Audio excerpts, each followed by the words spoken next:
let me put it to you in more conscious terms so that you guys aren't too confused. If you want me to do that, is right?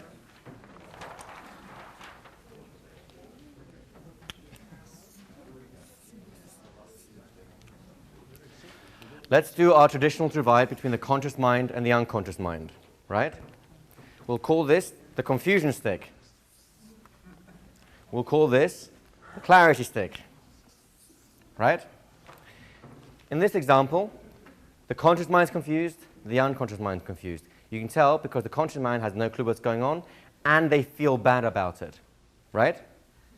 In this example, the conscious mind is clear, and the unconscious mind is clear. You can tell because they know what they're doing, and it feels good, pretty much, right? Now, we've been taught that this is the only possible mix that you can have, because schools want you to be clear about stuff, and that's the only way you're allowed to feel good. But there's a secret that no one told you, which is to say that you can have this. Your conscious mind can be totally confused, have no clue what's going on, and yet your unconscious mind can know exactly what's happening. And it happens all the time. Scientists, half the time when they do their big research projects, they're driven by an idea that they don't know how to express it. So the tests are some ways of just expressing it and getting to that point.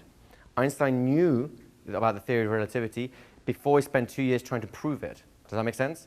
If you track a lot of the Nobel Prize winning scientists, when they do their experiments, you'll notice that it invariably leads to the point they want to go to with a very few dead ends. It's almost like something already knew ahead of time what choices to make make it go that way. Do you see where I'm going with this?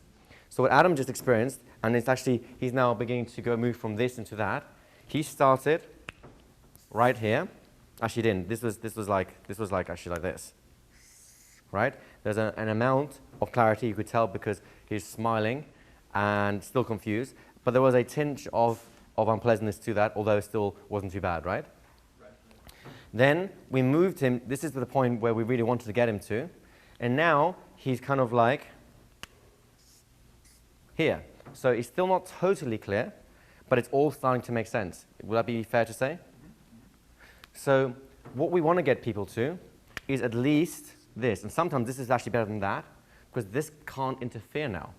If it has no idea what's going on, it can't interfere, right? This is the beauty of what we're doing. They don't know, they'll never know. But as long as you can see that this lower half is working, that is what you're looking for. And that's when you have these beautiful moments where you have another conscious and unconscious association, which is a classic what we just did there. You feel great, but you're confused. I'm more confused and I'm feeling better. How does that work? Right? Did you see what we're doing with this?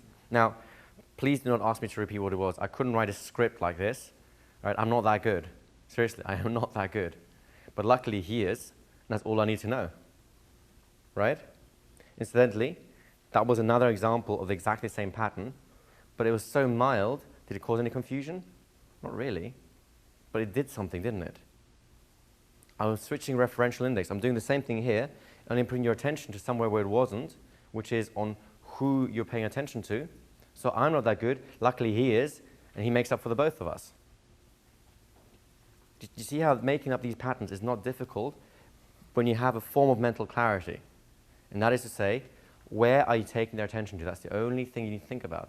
Where can I take their attention to that isn't the thing that their attention is currently on? And these are your tools to get them there.